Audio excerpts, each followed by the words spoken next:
Hi everyone, I'm Megan, I'm Daryl. and this is It Zwibble. We bought her factory new back in 2021, converted it into a camper van. And if you're wondering about the name, It Zwibble. It Zwibble was the beloved character in a book that Daryl and I both had as children. We are driving It Zwibble from the bottom of Malaysia all the way to the top of Scotland on this multi-country, multi-year journey. Some people have asked us to see inside the van, so that's what we're going to do in today's video. Come and see our baby.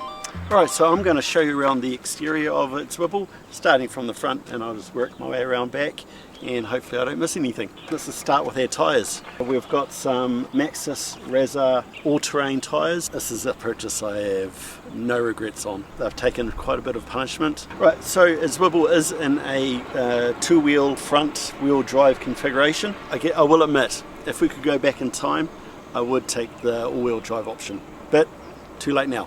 So It Zwibble is a long wheel based Volkswagen Crafter, and it just has the normal high top, not the super high top. And speaking of roofs, not the original configuration that we originally had.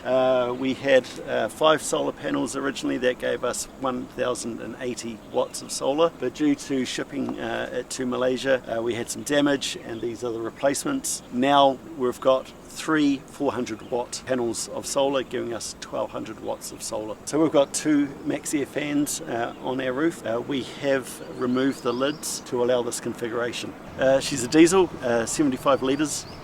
And then walking down, we also have the water inlet. We have 2 tanks, one for our fresh water, which holds 120 litres.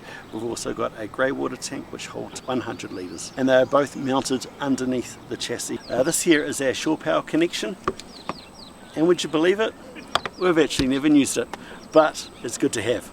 Here is our garage. I'm about to open it up and show you, but just beware, this is a living, breathing van. We are months into our travels, into our journey across the world. This is how we live. So we have living in a bubble screens to keep the insects out, and yeah, they've been incredibly helpful. We've got our 2 bikes that I've had mine for over 10 years. Megan's had hers for a few years as well. We've also got a moonshade, which is fantastic when we've been parked up for a while in very sunny areas. Also a collapsible table and 2 folding chairs as well. And the most craziest, especially when you're in the heat of Southeast Asia, we've also got our snowboards. When it gets winter, when we go into the more cooler areas of Europe, hopefully these will be quite useful. Alright, and then from the solar panels, you go to the lovely blue of Victron. We have a 3000 watt inverter. We've strangely also got 3 MPPTs, and each one independently controls each solar panel that we've got. We also do run a DC to DC on the 30 amp, the older one that was available.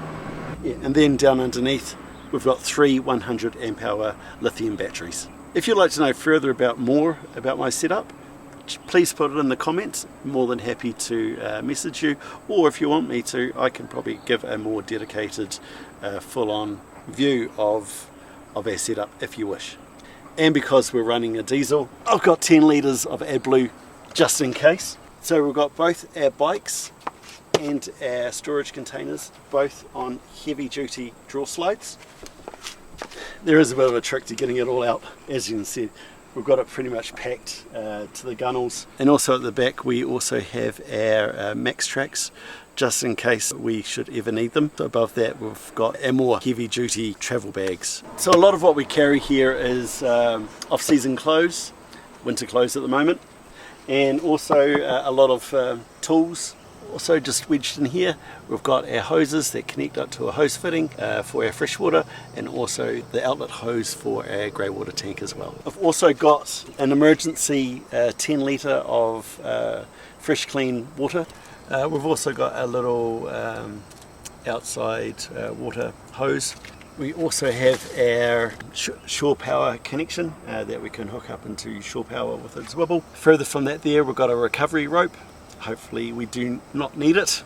And for the time being, we've also got our Starlink. But got a great suspicion tomorrow we're going to lose it going into China. Also a collapsible ladder, and at the very back is a 10 litre hot water cylinder that by turning on the inverter and flicking a switch, 20 minutes later we will have hot water. So with the solar, the hot water, you probably put it all together, we've got no gas. We are 100% running off the sun. Now I'm going to go behind the camera and Megan's going to show you inside It Zwibble. Alright, let me show you where we spend a heck of a lot of time. Come on in. So this is obviously where we drive. This is the cab part of our van. It is all very modern, great displays.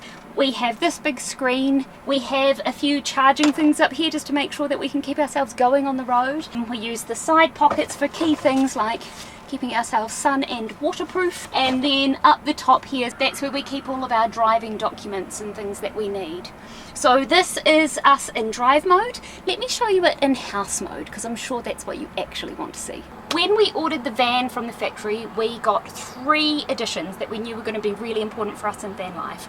The first was the swivel seat, so both the front seat and the passenger seat swivel round.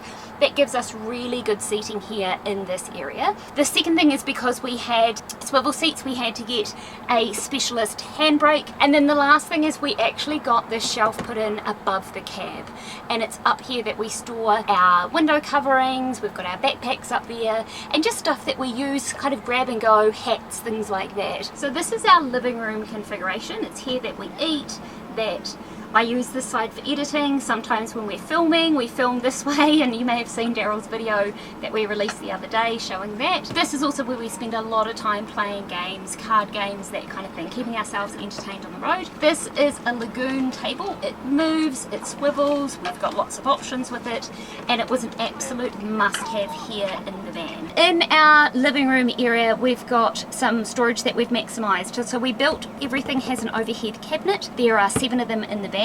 This one has all of our entertainment, games, books, that kind of thing. The one above is also entertainment, but that's Daryl's PlayStation, and we do quite a lot of electronic storage in here. Underneath the sofa is what we call our toy box, because it's a piano hinge storage area. We have a lot of overflow extra storage of food. We keep our winter shoes in there. The other thing that is in the toy box is our diesel heater, which in the heat of Southeast Asia we haven't had to use, but it is there for the winter time, and we used it when we were in New Zealand, and it makes the van so nice and toasty. In between the driver's seat and the toy box, that's where we keep our dirty washing and our shoes. You know, every inch of space has to be used in a van. When we are set up for daytime not travelling, we do use Daryl's driver's seat a lot like storage. So at the moment that's where the duvet inner goes, because it is just simply too dang hot to be using it here. So pivoting away from the living room, we're now standing in the kitchen. So this is the kind of working area of the kitchen here. We've got our fridge, our 130 litre fridge freezer. We've got an induction cooktop, a double burner that we have inset into the counter, and we keep our storage bowls and plates and cups up above. When we were building the bench top, we knew that we were going to inset the sink, so we kept this wood that is the actual flow on from here to build like a cover. It could be a chopping board. I burnt this and put a big hole in it, unfortunately, but being good van lifers, we often drive around with dirty dishes because we're trying to conserve water, so this sitting on top just resolves that problem. In this drawer down here, this is our pots and pans. We've got these little latches from RV Labs that lock it in. This was supposed to be a kitchen unit, but it is full of electronics.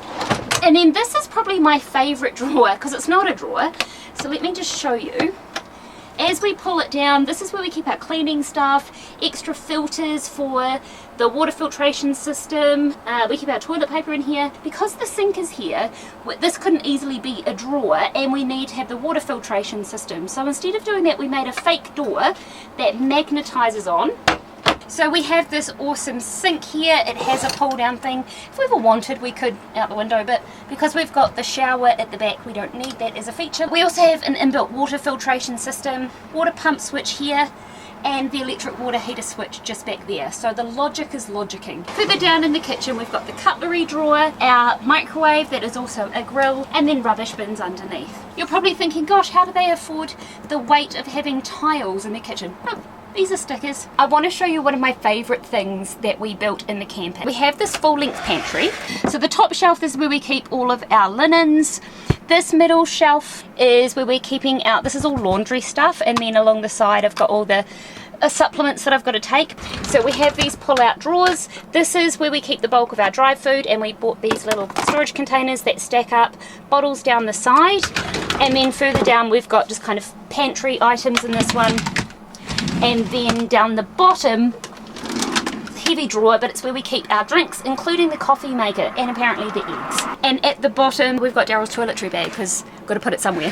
One of the things that was an absolute non-negotiable for the two of us was having a full bathroom here in the van. We built this fully from scratch. If you want to see how we did it, I'll link the videos above, but we have a shower, a composting toilet, and it's fully enclosed with this little retractable self-cleaning door. We've got a hook to dry our towels and things like that. And in here we also keep all our toiletries. These are the ones that we use for shower. Speaking of toiletries, this cupboard here is where we keep all of our, to be honest, mostly my extra toiletries. These were all my New Zealand storage bins that I already had, so I didn't have to buy anything extra for the van. First aid kit, medicine, you know, sunscreen, just all that extra stuff, and it just stores neatly out of the way. One of the things that was really important to Daryl and I was to have a permanently fixed bed. We didn't want to deal with putting the bed up and down every day. Some people prefer that. We're old. We just want a really comfy bed that we can rely on, and so that's when we built this bed area, and I love it. It's probably one of my favourite parts of the van. We have an Emma mattress, cut it down to size. On top of that we have a mattress protector, which is a puffy one. On top of that we have an IKEA mattress protector that in the summertime you have it on the cool side, and in the wintertime you have it on the warm side. Now we haven't used the warm side yet. I don't know if the summertime cooling makes a difference, but we were so hot in the van that we felt like we needed to try something. Well, we did cut the mattress down. It is a queen size in terms of width, so Daryl and I thankfully are both quite short, so we can sleep across the width of the bed. And here we've got a couple of reading lights, so we have storage on either side of our bed where we can put our glasses.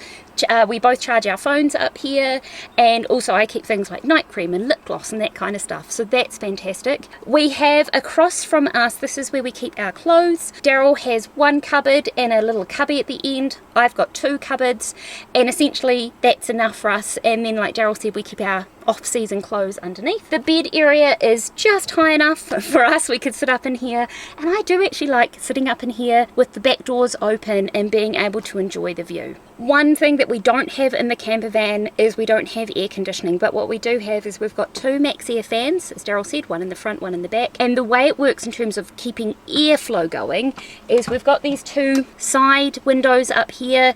We open those up in the summertime and have the fan brings air in. The one at the front extracts air up, and it creates a nice airflow, which means it's actually quite pleasant to sleep up here. Throughout the van there are an assortment of little decorative things, whether that's photos of our cat, photos of our family, Buddhist prayer flags, a print of It Zwibble, and all of those things I think help bring a little bit of life and personality to the space. This is our It Zwibble. This is our home. This is how we're hoping to live for the next 2.5 years. We hope you've enjoyed the tour of our little house, and if there's anything in terms of how we live, how the van works, the electrical system, the water system, that you'd like to know more about, we're happy to make a dedicated video. Just let us know in the comments. Stick around, because in the next episode we're going to do our very first border crossing with It Zwibble. We're going to go from Malaysia into Thailand.